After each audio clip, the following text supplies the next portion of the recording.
Effy. Welcome to Caffè Lena Poetry. Yeah. Thank you. It's cold outside. We had a late start, but we're happy to be here. So if you know people trying to watch the stream, we weren't able to get it together, but we'll record it and we'll get it up there at some point soon. We are here tonight with the very talented Effy Redman. Let's hear it for Effy.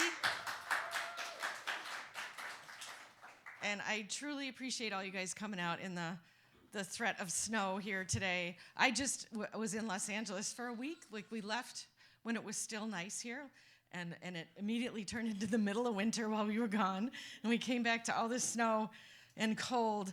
So I appreciate that you guys have been going through it for a week already. I'm a little shell-shocked from it. I just need one more round of applause. If you want to applaud me coming back, facing the snow, I can live with that. It wakes me up to hear you guys clapping. So I'm going to start off with a poem by Liza Sparks, and then I'm going to read you a thing about Effy's, and then we'll have Effy come up and share her work with you. After Effy's done reading, we'll do some open mic poetry. And we will probably be out here a little early tonight, which is good for the weather conditions. And you guys coming from very far distances tonight? Yeah. Is it more snow that way, or? A little bit, not too much. Yeah, I'm heading north. It's snowing in Galway. Yeah, but we're tough. We can drive through snow, right? All right, this is called Ponderosa Pine by Liza Sparks. When a ponderosa pine is over 100, it sheds a layer of bark. You and I both know the difficulty of shedding. Let's call this new bark rusty orange. Rusty implies rain. I'm talking about that hard rain, you know. You know what I mean, that rain you didn't plan for, the rain that changes plans. But it hasn't all been rain, has it? There's been sunshine too, and that's the orange. That's the bright and citrus. That's the vitamins. And when you say, the ponderosa pine is my favorite tree, I understand. Even after all that hard rain, after all that time, after all that shedding, it smells sweet, like vanilla and butterscotch. Makes you want to lean into it. Ponderosa pines can live to be 500 years old. Can you imagine? They must know something about living. Even if all the needles are burned off, they will survive. And here we are, brown girl, black girl, our noses pressed up against a tree. Taking a deep breath in, it's so good to be alive. It's so damn good to be alive after the fires, after all that hard rain. That is Liza Sparks. Yeah. Yeah, I had a much darker poem picked out, and when I found this, I was very relieved to get to share this one. All right. Effy Redman's writing investigates the intersection of disability and identity, building bridges in minority communities. Her first book, and this is her first book, not her last, Saving Face, is a memoir of living with physical disability. It was published by Vine Leaves Press in March of this year. She has had her poetry published in several literary journals. She's had her nonfiction published in the New York Times, Berkeley Poetry Review, Iron Horse Literary Review. She has an MFA in Memoir from Hunter College. She is a regular here at Caffè Lena Poetry. She always brings something very special to the night. I am very, very happy to have her as our featured poet tonight, Effy Redman.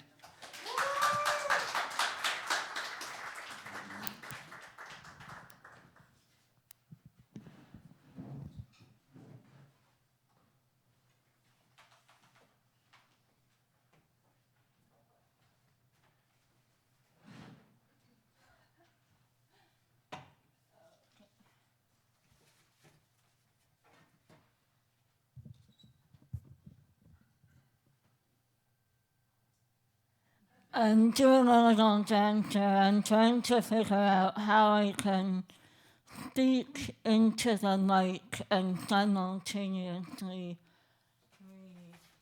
read. Anyway, thank you so much for that lovely intro, Carol. I'm so delighted to be here tonight. I kind of began writing poetry around 2008, and around that time, Carol invited me to read here. This was pre-renovation, so I remember the funky old, like, original stage with like everything a little shabby, but lovingly worn. So it's really great to be here tonight. And yeah, I'm going to read a little from my memoir, and then read some poetry, and then if I have additional time, a little more from my memoir. So just to give you a little background, my memoir, Saving Faith, is an investigation of growing up with a disability, with a rare condition of facial paralysis, which features the inability to smile, which has like cultural significance. And so without further ado, I'm going to read a little section from Saving Faith.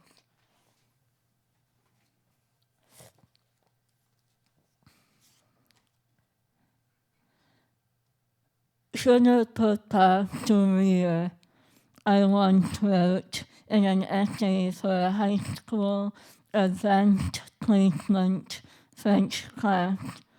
I cannot smile. But it sounded far more poetic in French.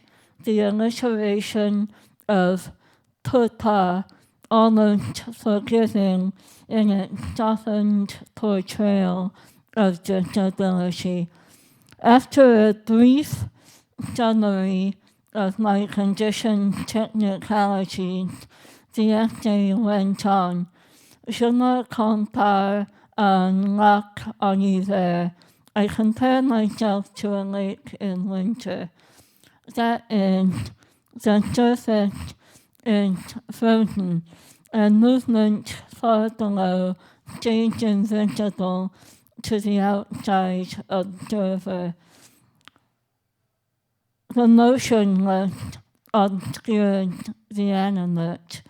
Admittedly, although my French teacher praised the essay, the frozen lake now strikes me as a somewhat simplistic metaphor, the kind a teenager excited by the flow of ink on her notepad might choose. I had heard of people falling through thin ice and drowning beneath the water's hard skin. Sometimes I felt my body could stretch and wide as a lake. Such was the intensity of my physical sensitivity to every emotion. A lake seemed large enough an image to contend with the vast difficulty I had speaking about my faith. But I was just discovering how important writing would be to me. For when I wrote, the surface broke, allowing me to touch a core of existence most others couldn't see, not unless I wrote it. After all, words are all I had. Writing after my Bennington College graduation, I found myself in possession not of a job or money, but of the quiet moments where I found safety by pushing pen to paper. If I had to choose a metaphor today, I would say my fate is a clay mask, completed, dry, but not nearly finished in the kiln that is life. For the firing process takes time. Featured that unadorned without being simple. I first explored the mask metaphor as a high school student. Back then, I saw the mask as something to hide behind or wear in disguise. Now, in my 40s, I don't desire concealment. If my face is a mask, I wear it as a power symbol. People might mock it, hate it, ignore it, but they can't take it away from me.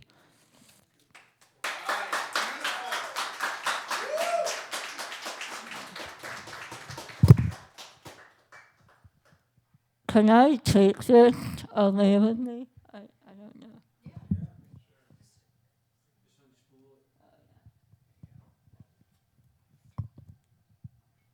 I think I need the light. It could be a metaphor. So I found that in nonfiction, using language to kind of capture disability really opened me up to poetic and the transformative power of what I call the orchestration of language. I think language is a lot like music, especially with poetry.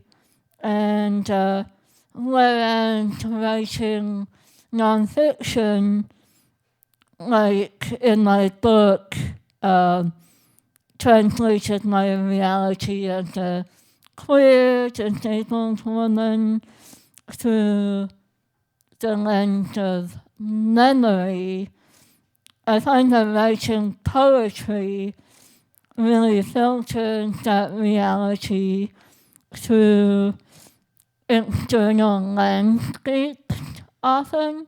I turn to the natural world a lot for inspiration and also for to kind of juxtapose the experience of life in a body and a disabled body with the vivid natural world we live in. So I'm going to read you some poetry, and I really need a third hand.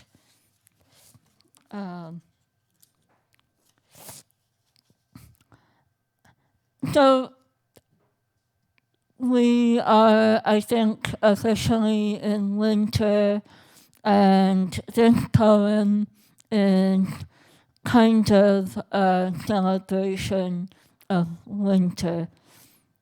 Winter center. You can find me here on the cusp of colder days where ice is the expectation, the relief, snow. Their trees shelter hunching passers-by. Their sap slows but flowing still. Not everything is cold. Coffee warms like gray cat-shaped mug mornings, a sibling's gift Christmases ago. Love breaks itself without ceasing to exist. The heart, a small but dazzling stone, warmed in the palm of your hand, steady, indomitable, alive. A squirrel surprises me one frigid day, tails licking snowflakes from a cracked flagstone, Drayton as it shoots up a tree trunk past my shoulder toward the sky, heavy with future clouds. Night arrived early, but mornings with their sharp light and bitter but rich coffee renew.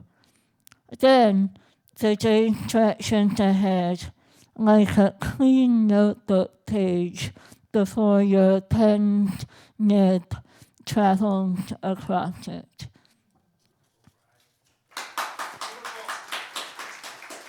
Thank you. Thank you.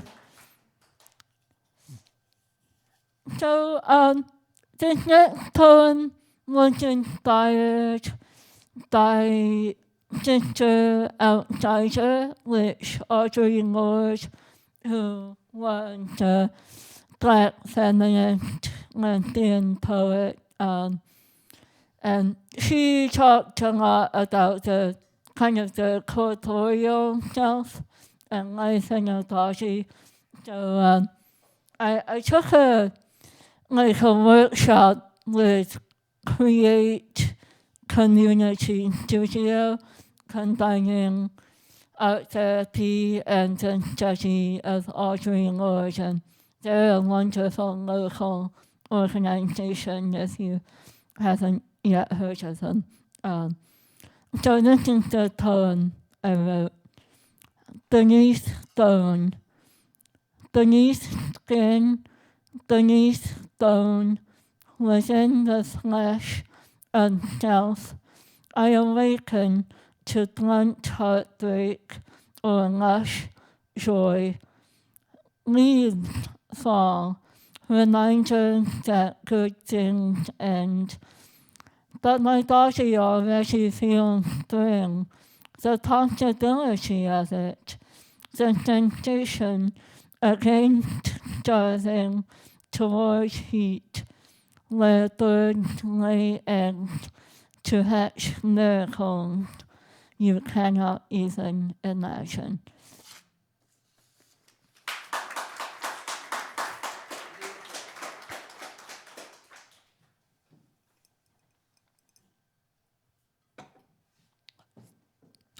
Sorry to turn my back on you. So the next poem, I thought, well, a couple of years ago I was struggling with insomnia, and I discovered a kind of fine line between insomnia and inspiration. So I wrote this poem. Night mountains. In darkness, the bedclothes rose around me like small mountains, a somber nocturnal landscape, soft and safe, illuminated by street lamps from beyond the windows. This bed is my boat, the room my great lake, enclosed by the solidity of walls. Knowledge could never remove me from this humble place. Sometimes a storm breaks outside, torrential rain with brilliant lavender lightning in summertime, percussive ice or blanketing snow in winter. Though my health is fine now, there have been days of illness, curled up like a wounded cat, alone but not without hope. Some nights, sleep never arrived. Undirected by my therapist, I get up and perform light cleaning tasks. I sip water, I read a soothing book, I write. But I always return to the darkened room where night mountains grow. Across my bed, hardly learned of dreams ahead. Eventually, as dawn draws near, I descend into deep sleep, where shadow and light rub shoulders, the siblings of the subconscious at rest.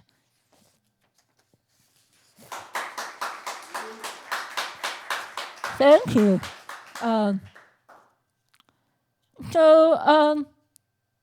Only in the past, although I came out as a lesbian a long time ago, like in 2007, I didn't really begin to incorporate that into my poetry much until really a couple years ago. I'm not sure why it just happened that way. So I feel very fortunate to have both a loving biological family and also a lot of LGBTQ plus chosen family. So this poem is kind of about the latter.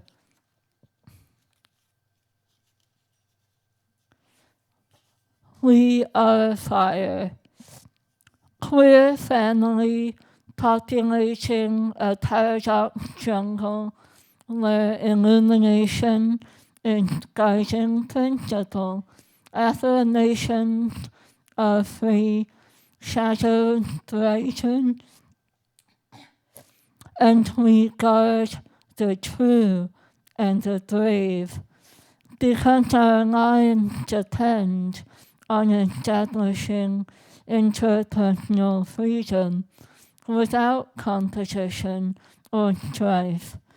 Our hearts grow extra chambered where love becomes water, another life force we need in order to remain present for those vulnerable others who join us.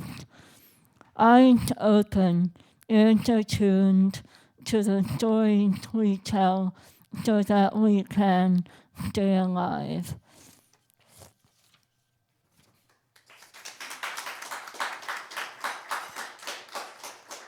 How am I doing for time, Kyle? You're fine. Okay. As I mentioned before, as a poet, I'm kind of fascinated by the sensuality of the natural world and sort of how that translates to the human lived experience, if you will. So this next poem kind of goes into that. Anemone, supple and red, I had to touch it, tap the round, slippery mass with a single fingertip. The child, adult, failed to protect, always seeking beautiful things. Like this anemone clinging to a rock on a beach in Wales after the tide went out. The first woman I kissed pressed her lips against mine after a tragic plane curtain call. She left in a hurry, but the kiss lingered while I stood motionless in the black box theater, afraid to move lest I disappear. Anemone like a miniature jellyfish without sting, like candy, like a button, like a kiss, redder than mouthed, a jewel I could not take home, but wanted to, resisted the urge to lick it or pried it free of the rock with dainty fingertips. Her name is an echo I return to.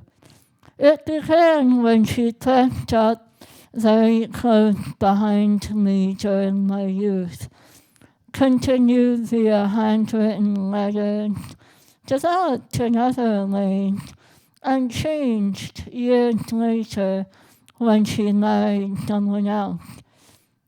Leaving the anemone behind that day on the Welsh coast was the hardest thing I had ever done.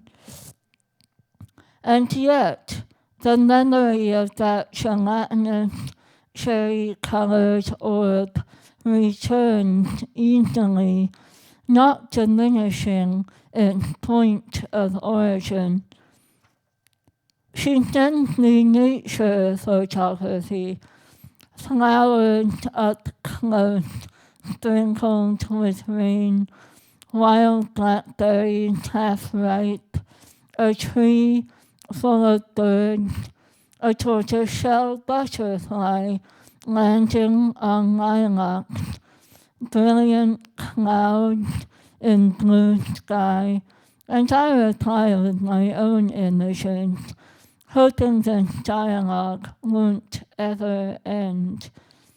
I think of the anemone, bright crimson, so it stopped me in my tracks, harmless and pure and water and flesh before bones.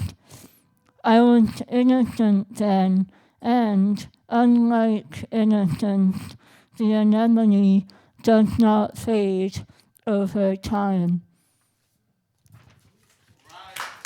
Thank you. And I think I'll end there. How am I for time, Carol? If you have more planned, you can go ahead. What? You're fine with time. You can. Okay, I'll read just one more section from my memoir. Now the trick will be, can I hold the mic and the book at the same time? So we'll see.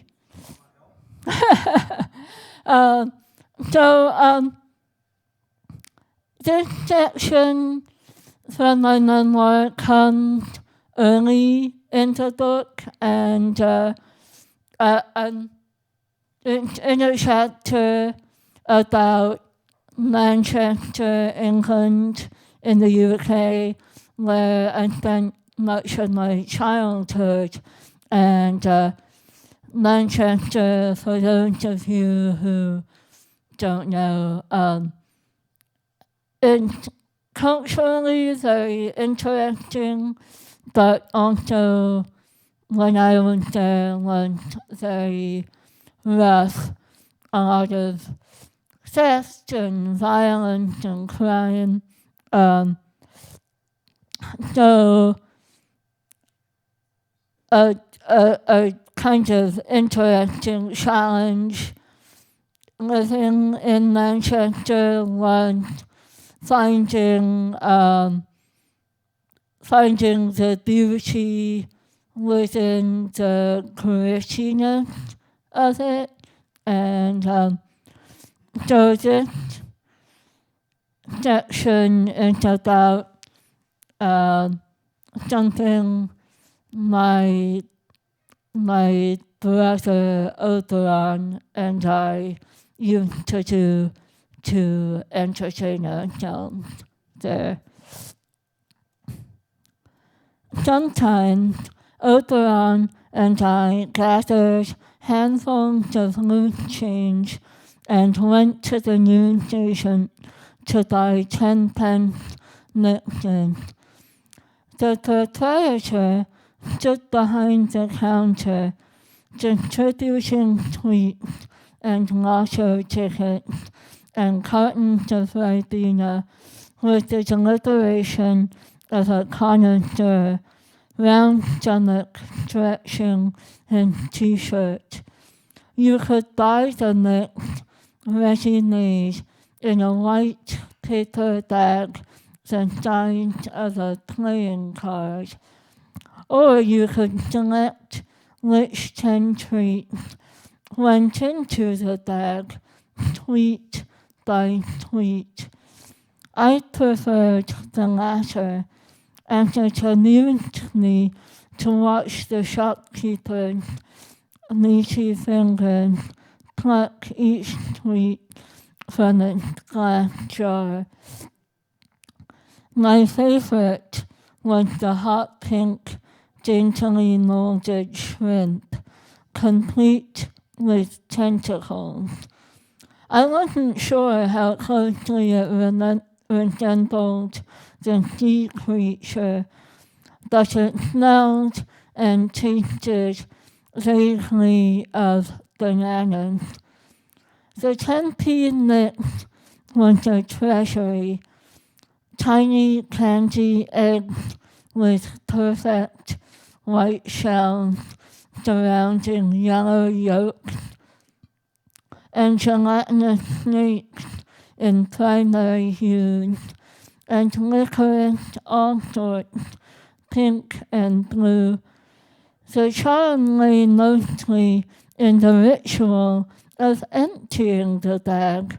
I liked to make mine last, at least into the next day or two.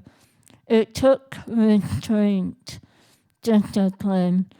Remembering my granny's story of sugar rations during World War II, I rationed out my sweets, imagining bombs dropping on grey, rainy Manchester.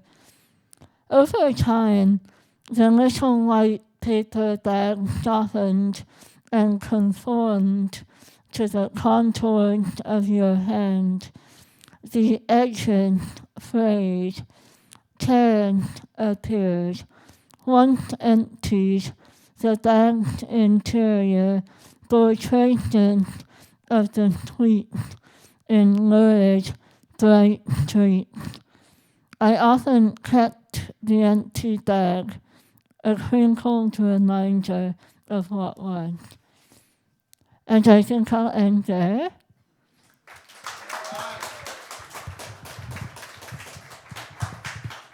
Thank you so much.